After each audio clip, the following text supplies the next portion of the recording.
If you have a skin condition like eczema, acne, rosacea, then you've got to be more particular about what you eat. And you cannot believe if people just start eliminating one food, like we start with one, you can't eliminate them all. Everything, And then you see how it goes. And if that doesn't help, then you go on to the next food. Yeah. I want to talk about weight loss. So weight has always been, I think will always be a conversation. A lot of us struggle with self-esteem because of weight. I think from the time you're young, someone always makes a comment about your weight. And then it sticks. And then it sticks. It's got the memory. Yeah, and then it's a cycle of never feeling like, in fact, let me start here. Have you ever met someone who said, I think I'm the perfect weight and I am happy?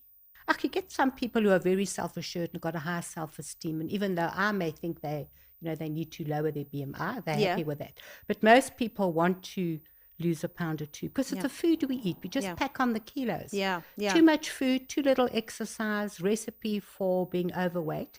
And then that also starts with your sleep. So if you're overweight and you've got carrying a lot of fat here, you're going to not sleep well. Like I mentioned to you, you're not going to get that restorative sleep because as soon as you go into restorative sleep, the tongue falls back and stays back. That's so weight apnea. Also contributes to the quality of your sleep. Absolutely. Sure. I'm sure you've seen, and you don't have to be overweight or obese to have sleep apnea. I'm sure you've seen if you go on these tours, you'll see all these guys and these overweight guys carrying their CPAP machine. Yeah. But as I said, you don't have to be overweight. So if you snore, you have to check it out. Sure. Because you have no idea. It's no joke. Sure. You have to check it out because if you snore and you stop breathing at night and you drop your oxygen saturations, your health is going to suffer. It causes massive inflammation. Yeah. And destabilizes your sugar metabolism, starts putting you in fight or flight. Mm-hmm. So you start getting hypertension. So any of my patients that I see and they're on a few medications for hypertension, I say, what's going on here? Yeah. And then I look at them. I say, open your mouth. Say, you snore. Do you snore? Yeah. And I can look, if there's weight here, if they're overweight, and I'll say, you've got sleep apnea. Sure. Until proved otherwise. But now snoring is normalized, especially in men. It's not normal. It is normal because you go on TikTok and you go on social media and people talk about their partners snoring all the time. There's actually conversations about what do you do when your partner is snoring, which send means... him for a sleep study. It'll save his life. Sure. Didn't know it's no that idea. deep. I listened to a Medscape, which is the conventional podcast, and they were saying that in the ICUs, the cardiac ICUs in the States, they cannot believe that some of the patients who come in with heart failure, severe heart failure, and who are under a cardiologist have never been checked for sleep apnea. Sure.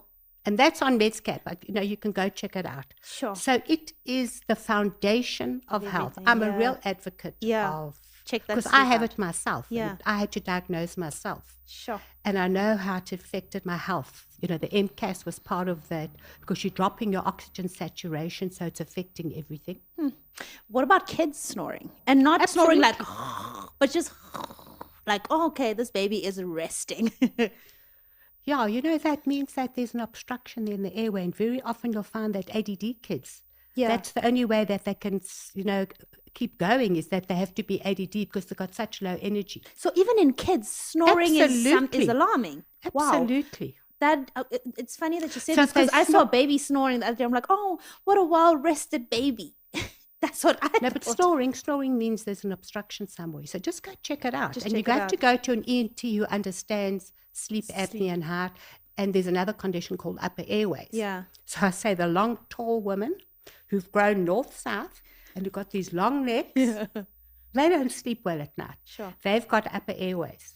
They get unrefreshed sleep and they're constantly waking up every time they're going to deep sleep. Sure. And deep sleep is when your hormones kick in, your brain detoxifies, your body's immune system kicks in, your growth hormone kicks in. Sure. Sleep is important. Yeah. And then the more, the people with more weight, with a high BMI, and with, the weight here, and a big stomach, and they snore terribly at night, and they've grown east-west, as opposed to north-south. they've got sleep. They could have sleep apnea. Sure. Because there's an obstruction at the back. You know, if you just look at your tongue, and if you feel on the side of your mouth, if you've got like a line going here, or if you put your tongue out and you see the teeth indentations on your tongue, that means you could have a sleep disorder as well. Sure. And if you go, and you look at the back of the throat and you can hardly see your little tongue at the back. Yeah. That means you could have sleep apnea, especially if you snore and if you're exhausted. Yeah.